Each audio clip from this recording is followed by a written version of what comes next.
We're going to learn how to play Arkham Horror the card game today. Hopefully this is useful for new players or if you're an experienced player trying to introduce a new player to the game. Unfortunately, I do have to record this all in one take, so we're just going to barrel through when I make some mistakes. In Arkham Horror, you play as an investigator working against the machinations of the mythos. First, you have the skill values of the investigator. This determines how skilled they are at tasks they may need to complete during their struggle against these dark forces. The 4 skills are, in order: Willpower, which defends against the mythos and allows you to use magic. Intellect, which is used to investigate. Combat, which is used to fight or other strength-based tasks like forcing a door open. Agility, which is used to evade enemies or do other dexterity-based tasks like picking locks. Next, you have your signature abilities. Most investigators have a unique reaction ability, which triggers under certain circumstances. They also have a unique effect that defines what an Elder Sign token means to them. For Roland, it's treated as a +1 for each clue on your location. Next is their total health and sanity, which determines how much damage of each type they can take before they're defeated. On the back of the Investigator card, you can see some information about the deck construction. Investigators all have at least one signature card that must be included in their deck and can only appear in their deck.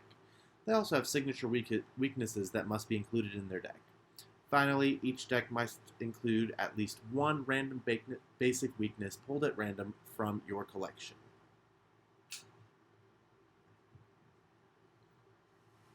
During the Investigator phase, there are some basic actions you can take. You're allowed 3 actions per turn. You can investigate, where you try to collect clues from locations. You can fight, where you try to deal damage to enemies. The basic fight action doesn't use any asset to aid you. It's kind of like a punch. You can evade, where you try to dodge enemies and neutralize them for a turn. You can play cards, where you spend an action playing an asset or event from your hand. You can also activate actions on cards you control, locations, or even the act or agenda card in play. You can identify the opportunity for one of these actions with the arrow action symbol. You can see one here on the 45 automatic. We're going to look at another one in the next slide. You also always have the option to draw a card for the cost of an action, gain a resource for the cost of an action, or move to a connecting location. Let's look at what some of these symbols that appear on the cards actually mean. First is the action icon. This is an additional action you can take and appears on many cards. In the 45 automatic example we looked at earlier, this icon appeared, giving us an action option to use the firearm rather than the basic punch action that our investigator always has access to. You can use this while you're taking your actions for the turn. It costs one of your 3 actions. Next is the free or fast icon. This is exactly like the regular action icon, except the ability doesn't cost one of your 3 actions. This looping arrow is called the reaction icon. This is something that checks for a certain condition to be met, then offers you some sort of effect. These are always optional. Many investigators have one of these right on their investigator card. In the Roland example we looked at earlier, he has the reaction ability that describes the condition that needs to be met, in his case, defeating an enemy, then the result, in his case, discovering a clue. So, when we defeat an enemy, we discover a clue from our location. This is a card game, so it's all about the cards. The cards in the game can be broken down into 2 main types: encounter cards and player cards. Most of this game breaks down to the investigators versus the mythos, so it makes sense that, at a base level, these are the 2 types of cards. Let's take a look at the simplest and most recommended setup for your board. The makeup of these decks will differ from scenario to scenario, but the general layouts should mostly stay the same. Your scenario card will tell you what the symbol tokens in your chaos bag mean when you draw them. We're going to talk more about that later. The act and agenda tells the story of the scenario, and we'll be taking a closer look at them in the next slide. And the encounter deck represents the steady stream of dangers and monstrosities that impede the investigators as they work against the mythos. Each investigator will be drawing one of these every turn of the game. The agenda deck represents the agenda of the mythos as it advances doom and moves towards its ultimate, usually apocalyptic goal. The act deck represents the actions of the investigators to fight back against the mythos. Advancing this moves the investigators towards their goal, usually saving the world. The game's core conflict is that between the act and the agenda. The investigators discover clues or complete objectives to advance the act, while enemies, encounter card effects, and even just the passage of time advance the agenda. If the investigators are unable to complete the act deck before the agenda deck is emptied, they'll lose the scenario, and humanity as a whole takes a drastic blow to its chances of survival. Act and agenda decks both have numerical identifiers at the top of them. This helps ensure you that they're in the right order during setup. The agenda deck has a doom threshold. When you're asked to check the doom threshold, either during the Mythos phase or when a card specifically instructs you to do so, you'll compare the doom total in play against the doom threshold. Each turn adds a doom to the agenda, so you want to make sure you move quickly before you run out of time. We've got 2 doom on this agenda, which means we'll add a doom and check the doom threshold next turn.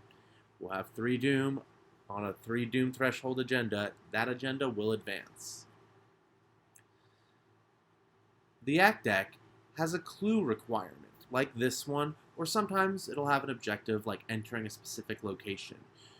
You spend the clues that you've discovered during the scenario to advance this act and progress it in your battle against the Mythos. Player cards have a lot of information on them. We're going to break it down so you know what to read and how to find that information out. First thing we're going to look at is the resource cost. This is how much of your money this costs to play from your hand. This 45 automatic costs 4 resources. Keep in mind you only start with 5 and get 1 per turn, so that's pretty pricey. There are 3 types of player cards: assets, events, and skills. Assets stay in play until something discards them. We'll talk about events and skills more in a moment. Skill icons mean that instead of paying a resource cost and playing the card, you can discard it for a one-time boost on a skill test. This is called committing a card to a test. And when you do this, you put the card directly into the discard pile and ignore the rules text. In this case, the 45 automatic, instead of playing it, we can discard it to commit it to an agility test, and it gives us +1 to our agility score. Traits are small bits of information about the card. This can determine if a card is a legal target for an ability. If you play a card that lets you search for a weapon, for example, the trait section is what you'll be checking. The set symbol tells you what set the card was released in. This doesn't affect gameplay, but it can help with organization. The class symbol determines which investigators can and cannot play this card. Most importantly, we have the rules text. That tells us exactly what the card does when it's in play. This one has an action on it that you can take. The action in the rules text here gives you the option to actually fire this gun. The slot icon tells you which asset slot the asset occupies. While it would be pretty cool to have 6 guns on you at once, you only have 2 hands. If you play a third asset that uses a hand slot, you'll need to choose and discard one of them. The collector number is unique to the card and can help you organize, but it has no impact on gameplay. And on this one, we have uses, charges, secrets. You might see that on some assets as you are playing. It tells you how many resources to place on this card when it comes into play. This is a really common point of confusion. So we're going to go into this a little more deeply. In this case, these are bullets. Whenever you use the weapon, you discard a bullet. It starts with 4 bullets. Every time you fire a shot, miss or make, you use a bullet to do so.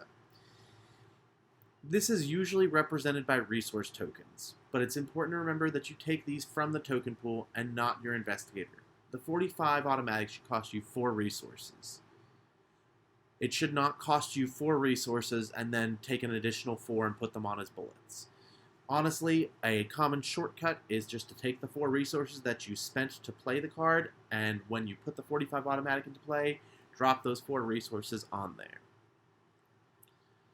An asset is not discarded until an effect discards it, or you choose to discard it because you've run out of the appropriate number of slots like we talked about earlier. Don't immediately discard your empty gun as soon as it runs out of bullets. You can still hold on to it. There are effects that can cause you to discard assets from play, and discarding an empty gun is a good thing to throw at those. The other two types of cards aren't quite as complicated. Event cards, for example, function a lot like assets. You pay the cost, you play them. The difference is, instead of remaining in play, they go straight to the discard pile when they're done.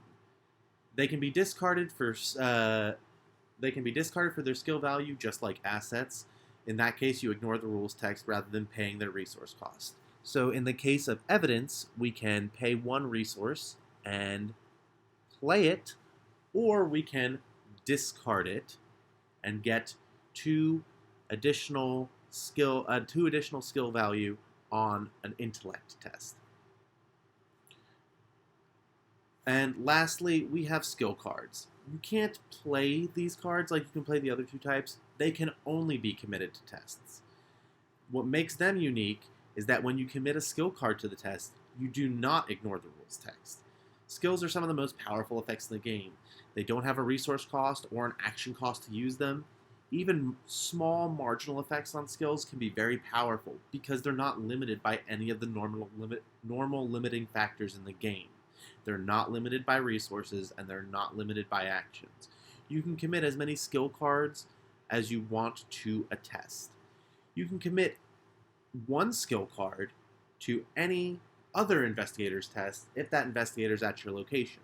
This is a cooperative game after all. Time involved in the mythos will eventually expose you to enemies. They don't like you. You will normally draw these from the encounter deck, but they can come from other places as well, so never be too sure that you're totally safe. The first aspect of an enemy card is the title, that tells you what they are. Next is the fight value. That's what you test against when you're fighting these monsters. We're going to go in great detail about tests in a bit, but knowing what to look for is helpful when you get there. After that, we've got the traits, keywords, and rules text. Traits tell you about the enemy. Keywords tell you about the enemy's behavior.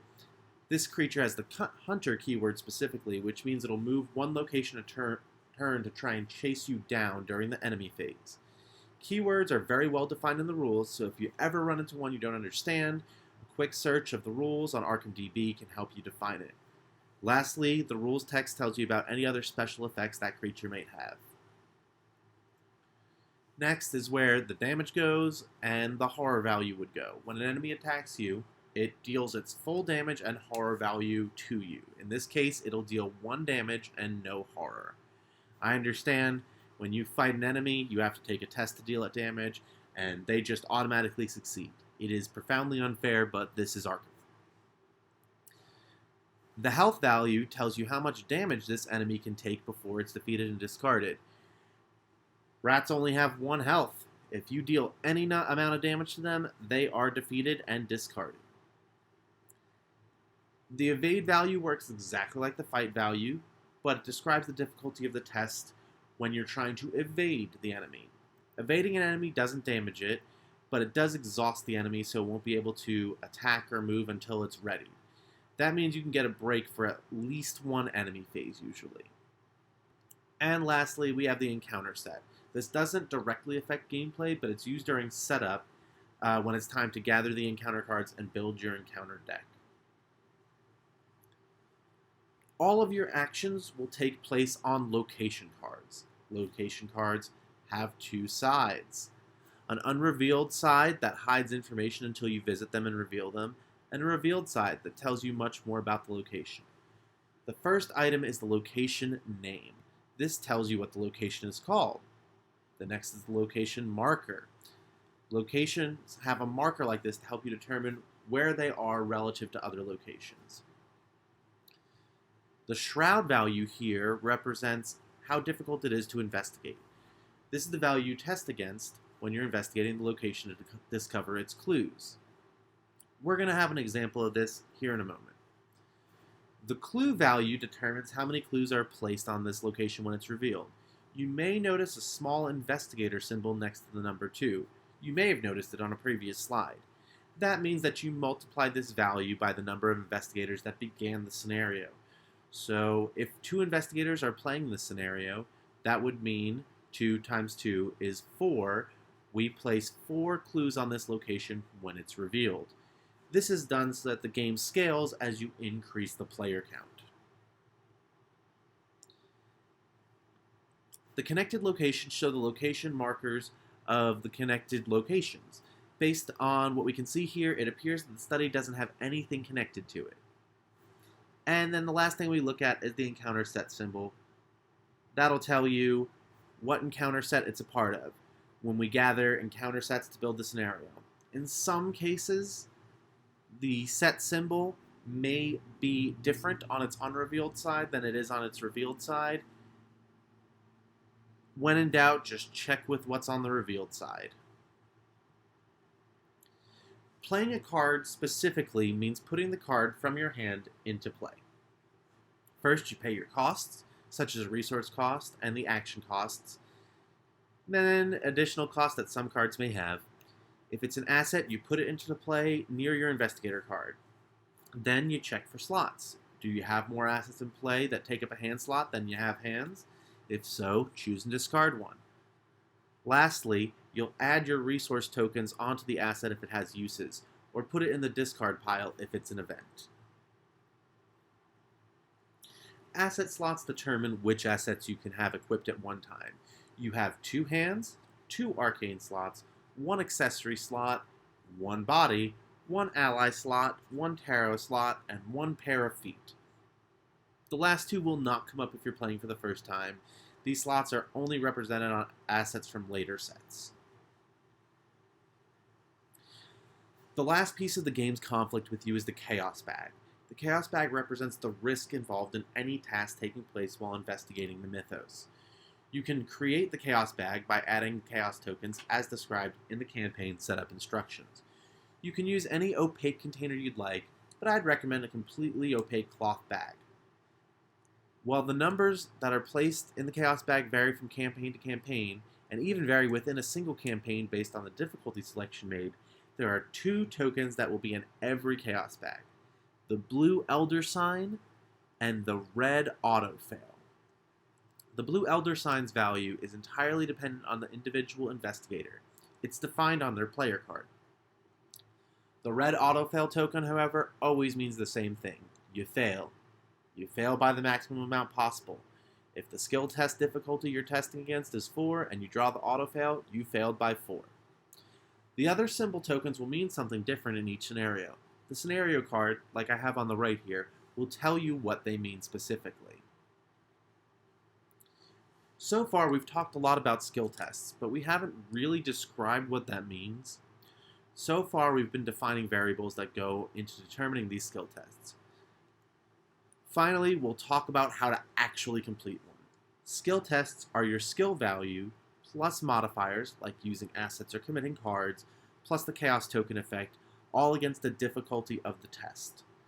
That sounds like a lot of jargon, and that's okay. Describing it narratively, it's you and your tools versus the difficulty of what you're trying to do combined with the unnatural influence of the mythos. Let's look at some skill tests. We're going to have Roland punch some rats. We'll use Roland's basic fight action since he doesn't have any tools. His fight value is 4, and the rat's fight value is 1. He's pretty far ahead. This is Arkham Horror though, so there's always a chance for failure when the Chaos Bag's involved. Let's draw that Chaos token. It's a -2. 4 minus 2 is 2, which is greater than the rat's fight value of 1. That means our punch was successful and we deal 1 damage to the rats. That 1 damage is enough to meet their health value of 1, so that that means that the rats have been defeated and will be discarded. Next up, we're going to have Roland fight something a little stronger this time. But we'll give him a gun to help him fight this ravenous ghoul. He's using the ability on his 45 automatic, so we'll start by spending 1 bullet from the gun. Roland's combat value skill is 4, so we can start our little math equation here. The gun gives him +1 to this skill test. We are fighting against a fight value of 3 for the ghoul. Right now, our fight value plus our modifier is 5, and we're testing against a difficulty of 3. We're ahead by 2. Being ahead by 2 is usually pretty good. Let's see what the Chaos token has to say. It's a -1. That means we pass, but just barely. This was a successful fight action, so we deal 1 damage to the ghoul. Now, the text on that fight action we just took on the 45 states that it deals an additional damage. That did the same thing as successfully punching the ghoul twice, all within 1 action. Now, for the bad news. 2 damage is great, but that ghoul has 3 health, so it's still around and probably ready to fight back during the enemy phase. Maybe we want to use our remaining actions to make sure it doesn't survive until then. Fighting monsters is a great way to not die, but you can't shoot your way through solving a mystery. You need to investigate using the investigate action. You investigate by testing your intellect value against the shroud value of the location you're investigating.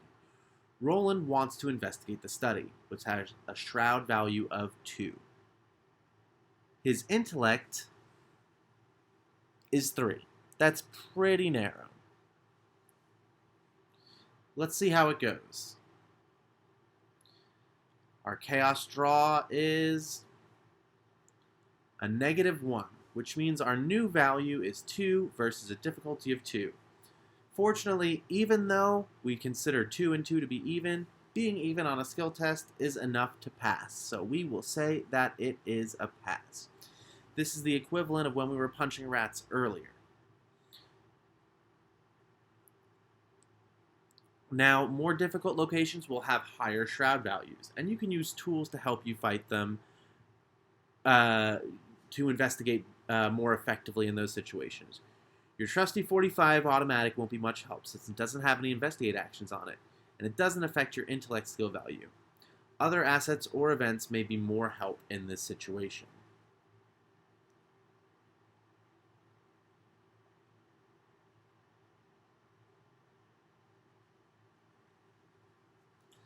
We're going to try that again, but this time we're going to use a skill card to help us. We barely passed last time after all. So we're going to use the investigate with our intellect value of 3 versus our shroud value of 2. We're up by 1 right now. Let's commit a card called perception to this. This will add 2 to our skill value for this test. This is an intellect test, so we can commit cards with intellect icons to the test. We can't commit other cards like Vicious Blow to this test since it doesn't have any icons for the skill we're testing. Let's look at what the Chaos Bag has to say about this. We drew a 0, so we've passed. Let's grab that last clue from the study and put it on our investigator card. Now, skill cards usually add an extra effect when they're used on a test, and it looks like perception will draw us a card if the skill test we used it on is successful. We were, so we get to draw a card. Now perception goes to the discard pile. That the test is over. Alright. So you should have a good idea of what the cards do and how they work. Don't worry if it's not super clear yet. It'll make way more sense once we start playing. Let's get you set up for your first game. We'll always start by reading the narrative text. Always read the narrative text. This game is excellent because of its narrative elements, not in spite of them. If you are interested in the game purely for mechanical or strategic reasons, I definitely recommend checking out Magic the Gathering, which functions really well in a totally narrative-free environment. Choose your investigators. If you have the original 2-player core set, then I recommend starting off with Roland and Wendy decks as the quick play guide recommends a good starting deck for you. If you have the larger revised core set, you can realistically play any of the pre-constructed decks. Then you'll construct your decks. I'd really recommend using the pre-con ones. You didn't learn to ride a bike on a bike you built yourself after all. Choose a difficulty level next. Naturally, this doesn't magically change the text on all the cards. Enemies don't magically get more health when you choose a higher difficulty. What changes is the construction of the chaos bag and the severity of the symbol tokens. During the campaign setup, you'll assemble your chaos bag based on the difficulty you've chosen, and then it's time to actually set up your first scenario. Always start by gathering encounter cards. Remember earlier when we discussed the encounter set symbol on those encounter cards? This will determine what types of obstacles you'll face. We want to gather the following encounter sets for the Gathering. The encounter set called the Gathering: Rats, Ghouls, Striking Fear, Ancient Evils, and Chilling Cold. Collecting cards from an encounter set can be a confusing instruction at first, but it means to find all the cards with the magic encounter set symbol from your collection and place them onto the table. I recommend lining them up in little piles in the order your campaign guide requests, just to make sure you've found absolutely everything. This is where good organization comes in handy, since collecting all the encounter cards from the Ghoul set is way easier when the Ghouls encounter set is all in one place and easy to find. If you're just a throw it in the box kind of person, this means that you're going to be going through your entire collection to find every card every time you set up.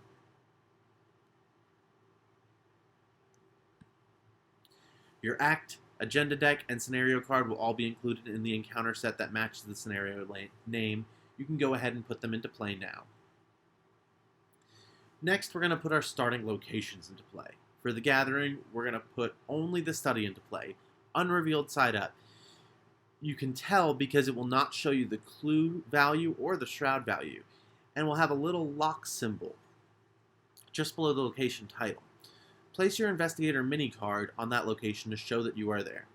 We're instructed to put the rest of the locations out of play, as well as the Ghoul Priest and Lita Chandler. I like to keep them behind the scenario card to avoid accidental spoilers. Finally, we shuffle all the cards that are left together to form the encounter deck. You'll know you got something wrong if there are any double-faced cards that are trying to shuffle into the encounter deck. If that's the case, back up and retry this portion of the scenario setup, starting at the Gathering Encounter Sets step. You want to make sure you get this right, because starting off your gameplay session incorrectly ensures that you will not get to complete the scenario as it was written. We are almost ready to start. We just need to draw our opening hand of 5 cards. Mulligan away the individual cards we don't like, we set them aside and replace them with new cards from the top of your deck. If your weakness is among those cards, you're forced to mulligan that away. You get 1 optional mulligan per scenario. Once mulligans are done, shuffle the set-aside cards back into the player deck. If the idea of handling a mulligan on your first playthrough is scary for you, just don't do it. Just keep your opening hand as it is and play it through. The only time you're forced to mulligan is if there is a weakness in your opening hand.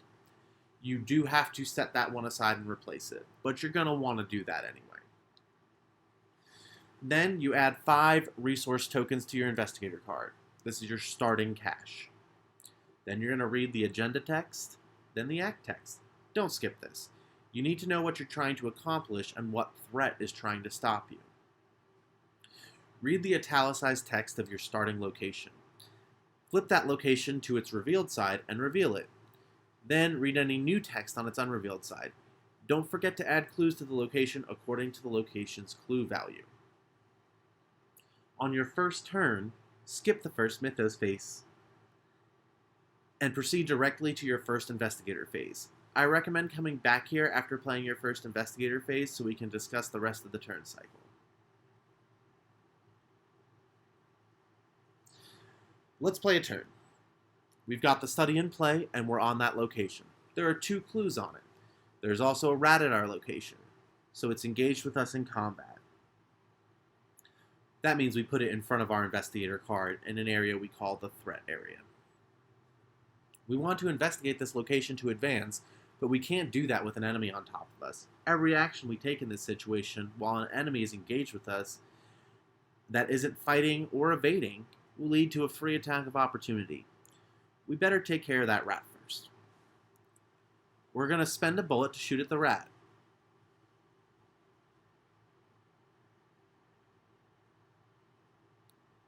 Ooh, it looks like we drew an auto fail, so we missed. We kind of wasted that bullet. We're going to try again. We use another bullet.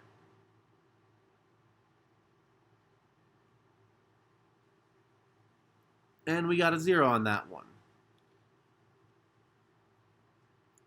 So we passed that test. Because 4 plus 1 plus 0 is greater than 1. We'll deal the rat 2 damage. That's more than enough to kill it. This also means that conditions of Roland's unique ability have been met, which means we get to take a clue from the location and pop it onto Roland because of his unique reaction ability on his investigator card. This doesn't cost an action because there's no arrow symbol. This is a free thing that happens. I guess Roland kind of does solve mysteries by shooting things. We've got one action left, so let's go after that last clue. We'll investigate with our intellect of 3 versus the shroud of 2.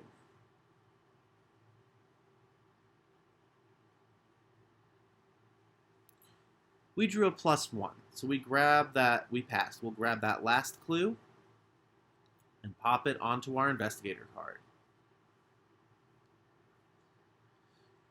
This is just an example. You really shouldn't have an enemy in play during your first investigation phase, so you'll likely be playing assets out investigating the study during your first turn. Now it's the enemy phase, where monsters and cultists of the mythos fight back. In this case, another swarm of rats is at a connecting location moves to us because of the hunter keyword. If they have the hunter keyword, they'll move to you, each enemy phase, one location at a time. It engages with us, so we move it into our threat area in front of our investigator card.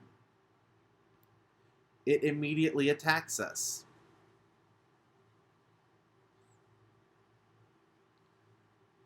Looking at the damage value, it deals 1 damage. Physical, not mental. So we're going to go ahead and put that 1 damage on Roland.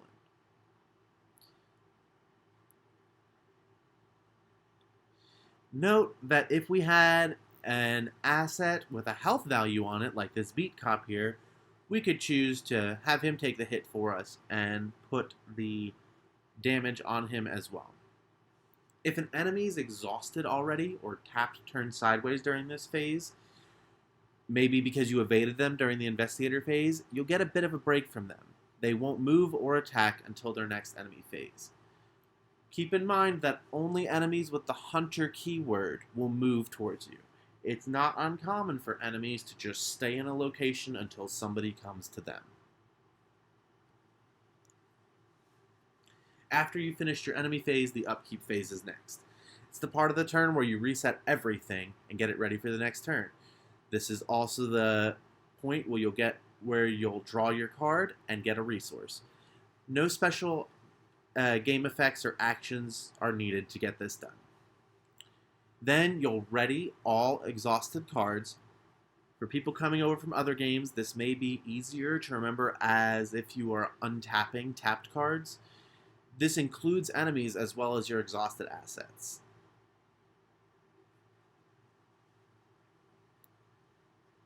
Drawn a card, gained a resource, ready exhausted cards, including enemies. The Mythos phase represents the overarching mythos sending threats your way. You'll begin the Mythos phase by adding 1 Doom to the agenda. Then you'll check the Doom threshold. If the total amount of the Doom on this deck or in play is equal to or greater than the Doom threshold, remove all Doom from play, including this, and advance the agenda by flipping this card over and reading the back. We're going to talk more about advancing these decks in a moment. This is our first Mythos phase, so there won't be enough Doom on the agenda to advance. Note that this is the only part of the turn that actually checks the Doom threshold and sees if it will advance. Some cards may tell you this can cause the agenda to advance, but most things don't. Most things can add a doom to the agenda and will not advance the agenda until the next Mythos phase. After we've handled our doom and doom threshold checking, we are going to draw and resolve one encounter card per investigator.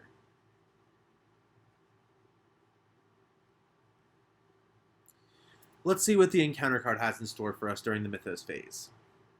It looks like the Rotting Remains Treachery has shown up. This is kind of like the Mythos deck's events. It'll do its effect, and then it'll get put into the discard pile next to the Mythos deck. Poor Roland has stumbled upon something pretty unsightly. Let's see how he holds up. Treacheries will tell us what we need to test. In this case, willpower.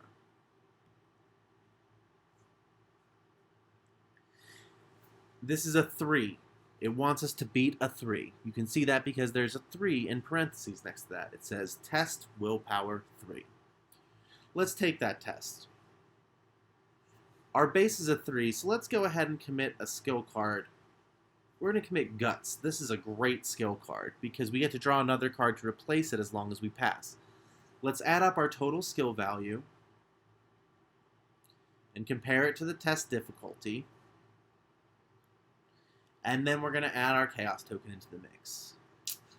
Well, that did not go very well. We didn't pass, so we won't draw a card from Guts.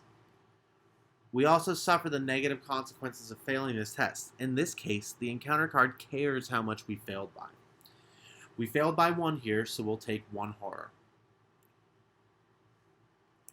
We'll send the skill we used to our discard pile, and then we send the Rotting Remains to the encounter deck discard pile next to the encounter deck.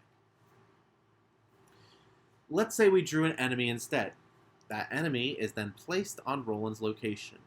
It immediately engages with him and is placed in his threat area. Some enemies have spawn instructions that tell you where to spawn them. These enemies will be placed according to their spawn instructions. If there aren't any investigators at that location, then that enemy will be placed on that location and will wait for an investigator. If you draw an enemy with a spawn instruction that's impossible to complete, like for a location that isn't in play yet, just discard the enemy. It looks like we drew a Ravenous Ghoul this turn. It has no special spawn instructions, so it will spawn at our location and immediately engage with us. It's really hard to investigate when enemies keep showing up to harass us off the trail. Now that we've gone through a full turn or round, let's review. During the Mythos phase, we advance Doom by adding a Doom token to the agenda. Then we check to see if we had met the Doom threshold. We haven't yet. Then we drew an encounter card.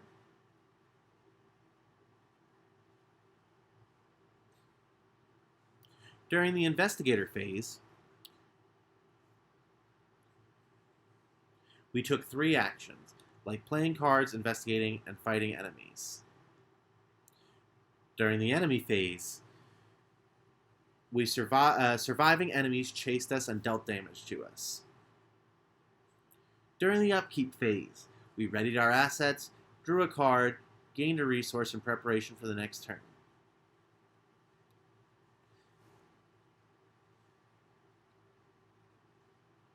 And exhausted enemies in play also readied for the next turn. Remember that we started our first turn by skipping the Mythos phase and going straight to the Investigator phase. So let's review that. We went with our Investigator phase, we took our actions. We moved to the enemy phase, where enemies attacked us. We went ahead to the upkeep phase, where we drew our card, gained our resource, and untapped everything. And then we did our Mythos phase. The game will continue in this pattern until you have won or lost. We're ready to start our next Investigator phase. Let's begin by moving our clues over to the Act deck. It looks like we have enough to advance, so let's do that now. Technically, we could have done that last Investigator phase, but it's usually a good idea to advance at the beginning of your turn rather than at the end of it, in case advancing caused any crises that you want to address with your turn. We use a fast action, meaning it doesn't cost us one of our 3 actions a turn, to spend the clues to advance the Act. When we advance the Act deck, we return all clues back to the token pool.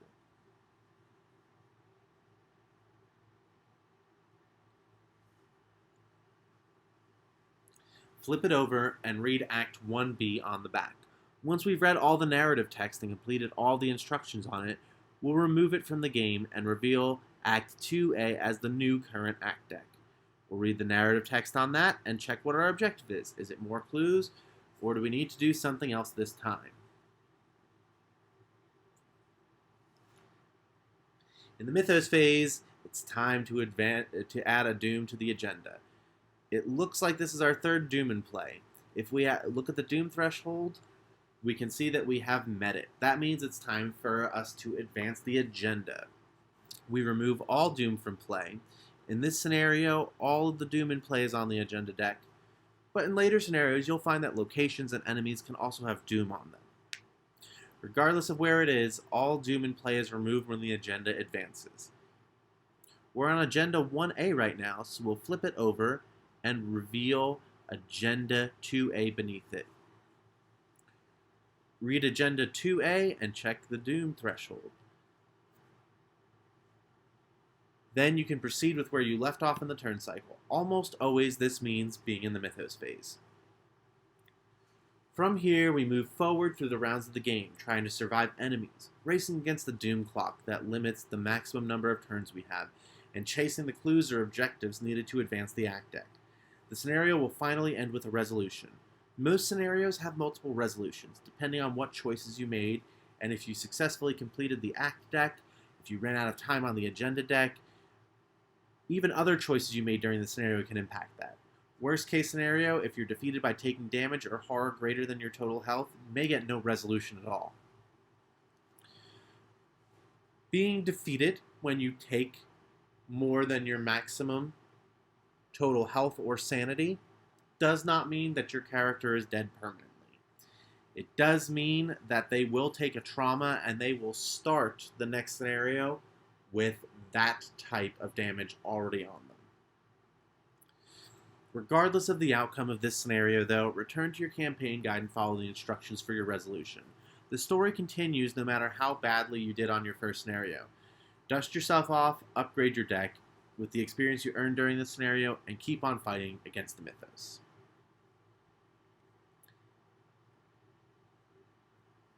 Earning experience. You can earn experience a few different ways. Some locations have victory values, and that means that if they have no clues left on them when the scenario ends, they're worth experience equal to their victory values. Some enemies, when defeated, have victory values and get put in the victory display out of play. You total these up at the end of the scenario, and each victory point earned counts as 1 XP. Everybody gets the same amount of XP from the scenario. It doesn't matter who did the killing or who cleared out the location. If there's 3 victory in the victory display, everybody gets at least 3 experience. The resolution may give you more.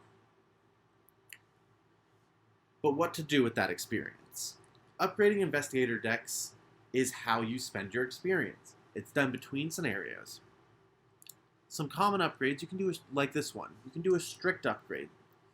I've taken my 2 copies of Beat Cop and replaced them with Beat Cop Level 2. Leveled cards, like Beat Cop Level 2, can be identified by the presence of a number of white pips beneath the resource cost in the top left corner. When you're changing one card for another, you must pay the difference in the amount of experience. In this case, it's 2 experience. Level 0 Beat Cop has no pips. Level 2 Beat Cop has 2. To upgrade 1, it costs 2 experience.